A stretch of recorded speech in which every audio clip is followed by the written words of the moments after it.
We assume the role of Ted, a young man who has embarked on a journey to find shelter and other survivors in a post-apocalyptic world. He has a backpack and a map, marking all the places that he has explored and visited already. By the tally marking, it's clear that he has been on the road for many days, seemingly looking hopeless since he hasn't found anyone. Every town that he has visited so far has been littered by rotting corpses, with the last town on the map being Rattleside. Langarth, being a town that he just visited, had a walled-up gate, but clearly there was a break-in, whether by bandits or monsters, leading to its downfall. Ted gets in his pickup and carries on traveling town to town, hoping to find some company, as otherwise he knows he would lose his sanity.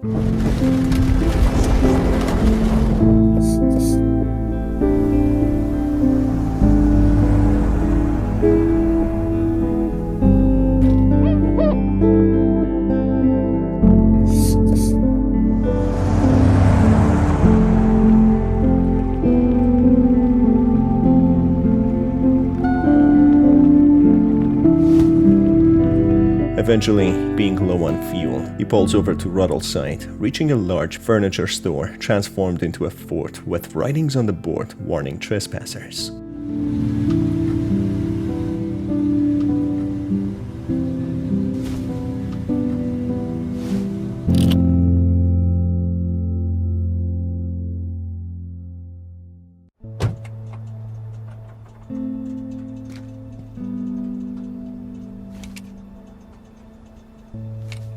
Hello? I'm just looking for some fuel. Is anyone here?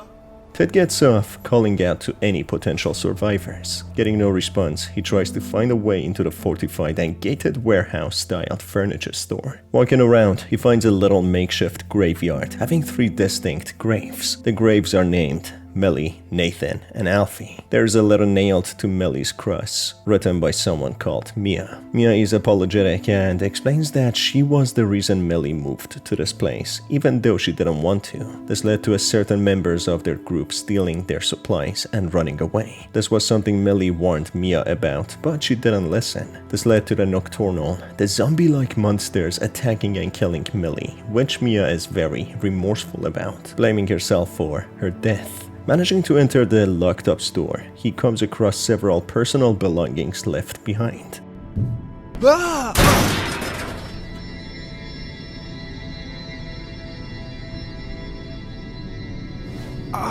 Jeez.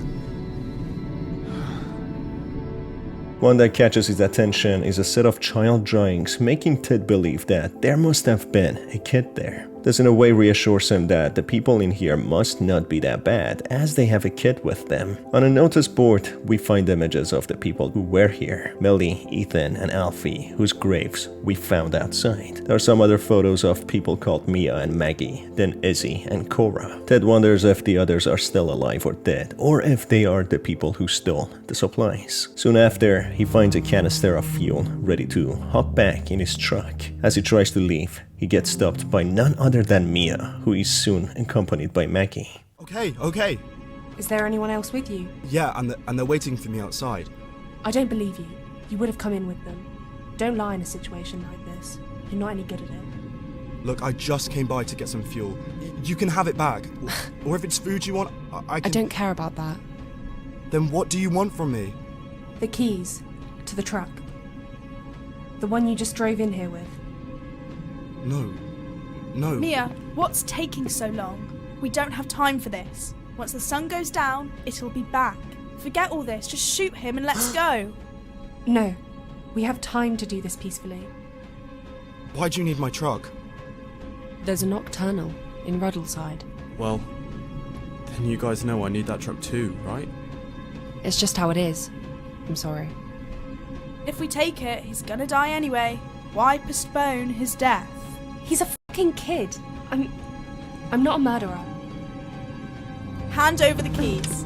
Maggie seems hostile, but Mia seems to be the calmer one. It all makes sense why they have gotten this tough guy attitude, as Mia trusted people who stole their stuff and ran, leading to the death of her friends. Maggie chases after Ted with hostility and anger, wanting to get the keys to his truck as a Nocturnal is in the town. Aggressive entities that appear when sun goes down. Ted runs with all his might, not even taking the fuel canister, when Maggie, who has resentment and anger, shoots his tire, leading to the car crashing.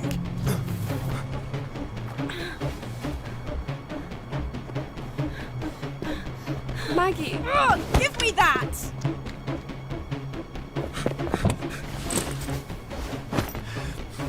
Okay.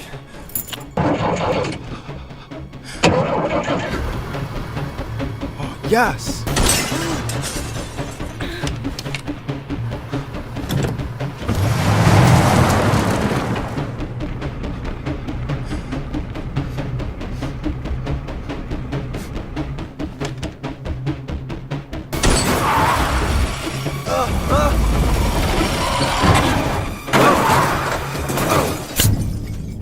Ted gets a sharp object cutting him, being injured, passing out, just seeing the sun go down. Even though he tries to stay awake, he cannot, knowing this will surely be his demise.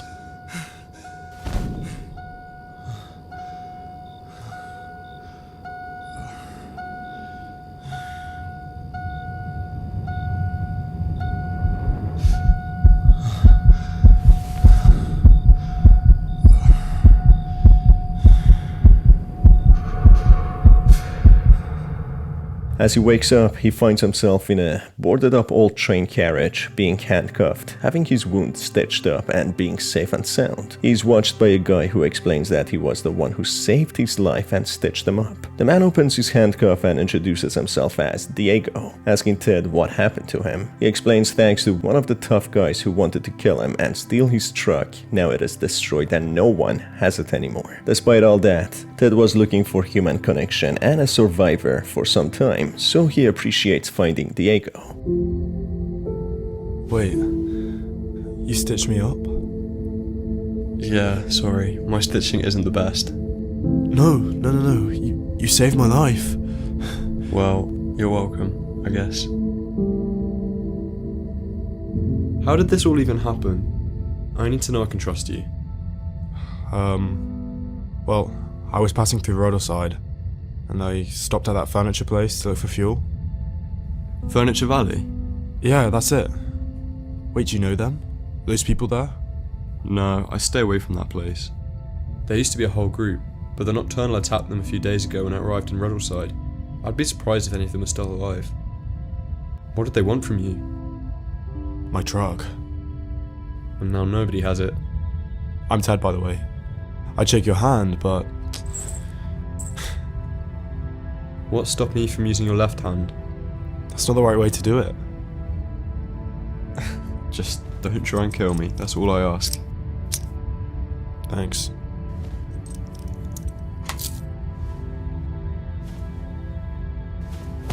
Diego. Nice to meet you, Ted. Diego finds it odd, asking why he wants to find people, as they are in the middle of an apocalypse and people are not nice anymore. Even though Ted just had a bad experience with people, having a near-death experience, he explains that he finds it nice being with people, as otherwise what's the point of survival? Diego then finds it relatable, that it would be nice to actually trust someone and be friends to them too. Diego then reassures Ted that he knows where to find another working car, but he asks for Ted to drop him off just outside of Roadside. However, he needs a minimum of 2 days to rest and recover. Hold on. First, let's make this a deal. If I show you where this car is, then you can drop me outside of Roadside, and we can go our separate ways. Deal? Yeah. Sounds good. But you aren't going anywhere in that condition. We'll have to wait a couple of days for your wound to heal properly. Try not to get cabin fever. Fever? Are you sick? Is it contagious? I can't tell if you're joking. It's not an actual disease, it's a saying. As in, we'll get sick of each other? Well, I hope not. Right, we need to sleep. I'll stay up a bit in case it comes back. Good night, Ted. Good night, Diego.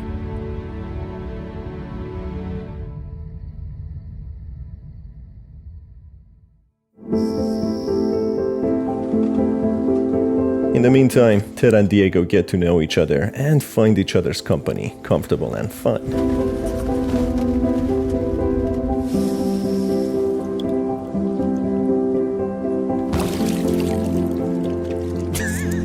That is what I would say. Looks like it's getting better.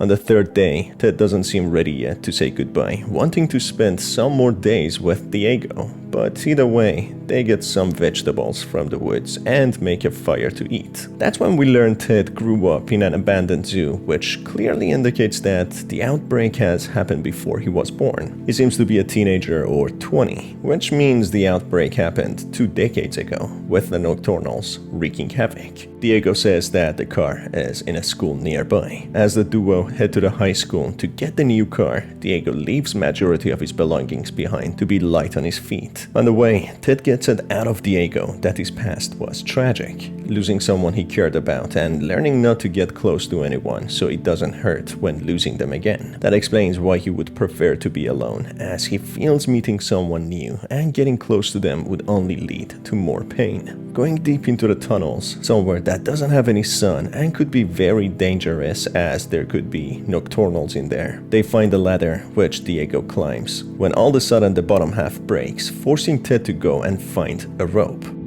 It's okay, I'm sure there's something you can use. Fuck. Look, I'll have a look round. By myself.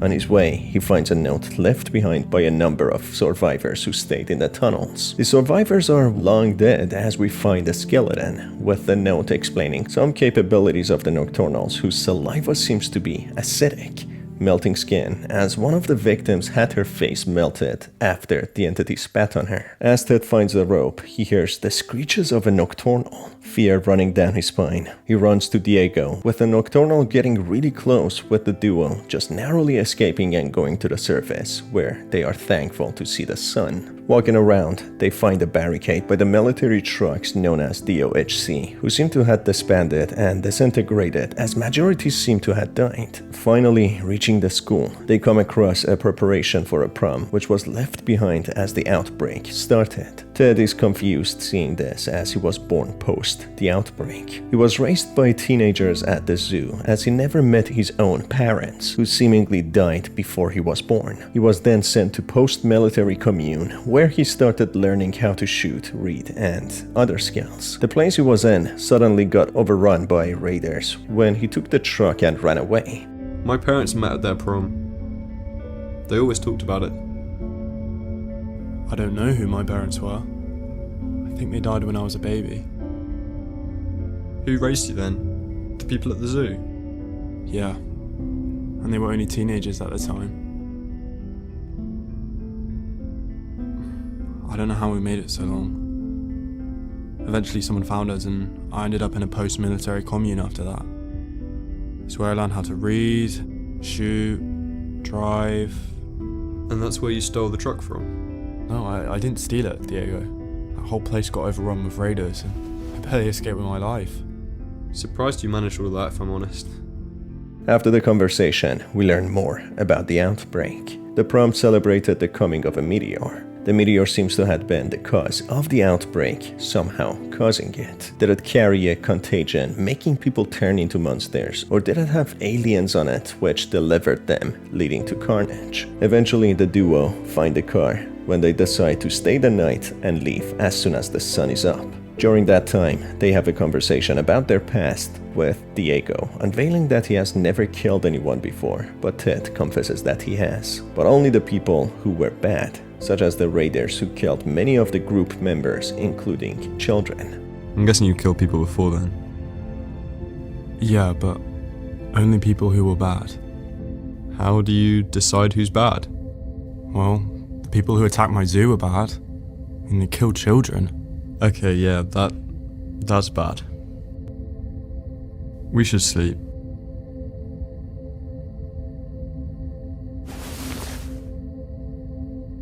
Night, Diego. Good night, Ted.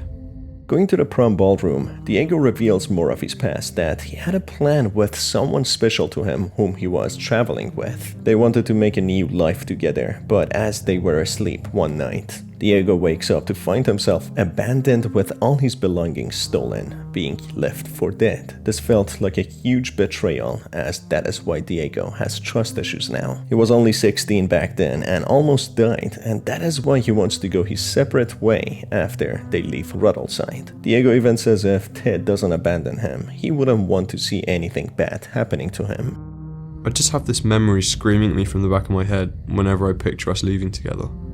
I know you think surviving together out there would make things easier, but I've done this all before. What happened, Diego? I was travelling with the only person I've ever really cared about. We chose to leave Vigo so we could start a new life somewhere else, just us. I was so naive back then, I thought our plan was perfect. When I woke up the next day, I found out it was only my plan. Theirs was to abandon me with all our belongings and leave me for dead. And I almost was. My 16-year-old self was out in the world with absolutely nothing except a knife in the back. I never want to feel that way again, Ted. I just think, if we see our goodbyes outside of Ruddleside, then we can at least end it on a nice note, you know? I don't want to let my past interfere. Diego, I wouldn't do that to you. I'm not them. You're missing the point. What if something else happened? I couldn't see anything bad happen to you. That's when Ted asks Diego for a dance, who then tells him that he will miss him, and that Diego is his favorite person that he's ever known. Depending on the earlier decisions of Ted, if he would kill Maggie or not, we get whether Maggie or Mia appearing out of the blue, interrupting Ted and Diego's little dance. If Ted doesn't kill Maggie, she appears, pointing the gun at the duo, demanding the car keys parked in the garage. But on the other hand, if he does kill her, an angered Mia shows up, who wants revenge, shooting Diego. In this playthrough, Maggie demands to get the key to the car, wanting to leave the duo here to die, while she escapes out of the Ruddleside, stealing the car. Ted, being angry and feeling she is being unfair, asks why she does this to him, when Maggie opens up that she lost everything and was betrayed by so many people. Nonetheless, this doesn't make it right, as Maggie herself is becoming the very people that hurt her. What did he even do to you? Look, you don't understand. It's a shitty situation. I've lost my home, my friends, everything I had. Then don't do the same to us. Please.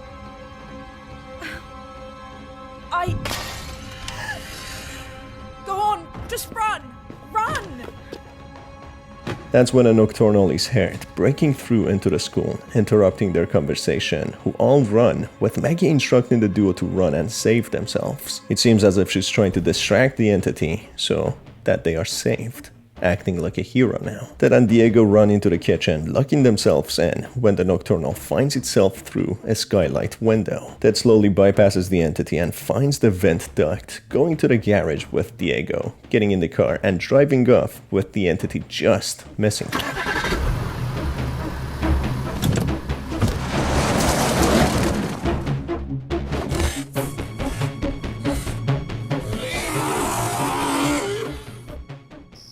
As Ted drives for a while, the sun rises and they manage to leave Ruddleside, being safe from the entity.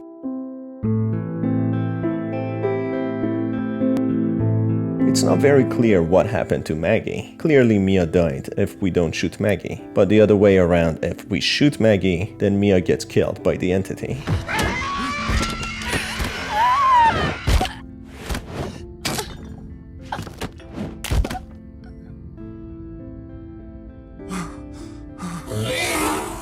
This way. There are several other endings to this game. The best ending is through making the right choices when interacting with Diego and Mia and Maggie. When asking Diego if he still wants to go their separate ways, he changes his mind completely, saying that they work perfectly together. He then explains that he would love to accompany Ted and they go into the sunrise together. So, does this mean, are we still gonna go our separate ways? Are you kidding? We work well together. I was wrong to doubt you before. I just had to get over my own shit, you know? Yeah, don't worry. I get it. I'm just happy you're coming with me. I mean, We survived a Nocturnal together. I think that proves you'd make it out there. So long as nobody else wants our car keys. Well, look what happened to the last people who tried that. And we're on our way without a scratch. Well... Oh, but that one looks cool. Oh really? You want me to give you one? I think I'll pass. There are some slight variations here. If Ted doesn't make some good choices, showing that he is risky and unreliable, Diego explains that he will accompany Ted until he finds a community. But then he would leave as Ted seems like a liability, and when he dies, Diego wouldn't find it easy. On the other hand, if Ted shows Diego no interest in him and seems indifferent to him, he gets off the car and explains that he didn't show any care when talking to him. Ted, also being very arrogant here, tells him to get out of the car, and they indeed go their separate ways. Maybe you shouldn't find a community, Ted. I think you'd be better off alone. Whatever.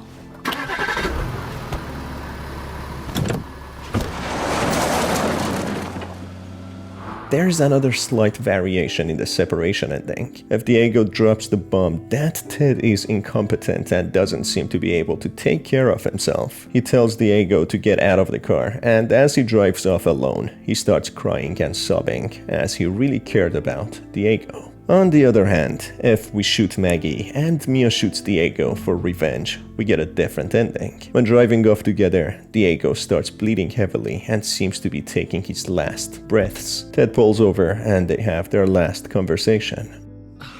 Ted! Diego! Oh no. I can't. Don't. Come on, please. I can stitch you up. You don't know how to do that. You can teach me. Please. I can't be alone again.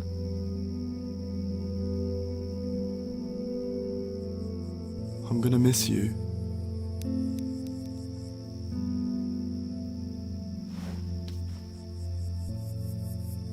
Ted says to Diego that he will miss him. Then they kiss each other and Diego slowly dies, leaving Ted all alone again, back on his lonely road. Yes, if you didn't figure it out already, they clearly had a thing for each other and not in a brotherly way. There are some other variations to this ending. When Ted calls Diego his best friend and Diego in response says that he was his only friend when he bites the dust yet again.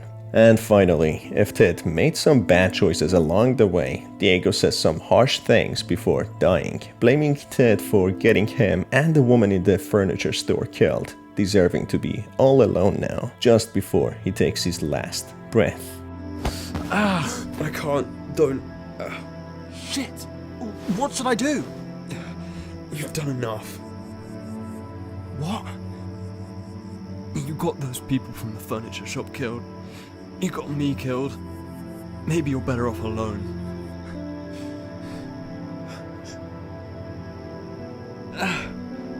And that, folks, brings us to the end of this video. If you enjoyed it, make sure to stay tuned for more by hitting on the subscribe button and the notification bell. As always, it's been your host Star. Thanks for being here, and I will see you on the next one. Take care.